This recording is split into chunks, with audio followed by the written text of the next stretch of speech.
I am Tyler Carter, and I run FoamFab.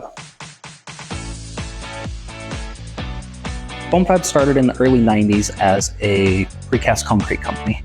They did foam concrete molds, and then that morphed into packaging, and now where we are doing props, floats, signs, and you name it. Our float process here at FoamFab is pretty standard. Whether you already have a design or you need help creating a design, I've got designers in-house that can design it. The Alsco team already had a concept drawn out. So from there, they sent us that. We took it and digitally created it.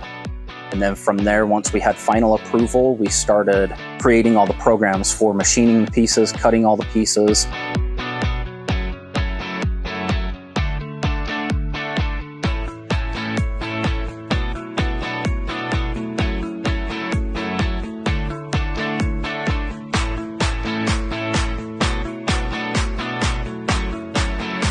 Once the pieces are cut, then we go to paint and start mounting and mocking everything up on the float.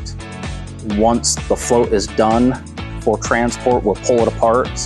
It'll be transported and then put back together as quick as possible.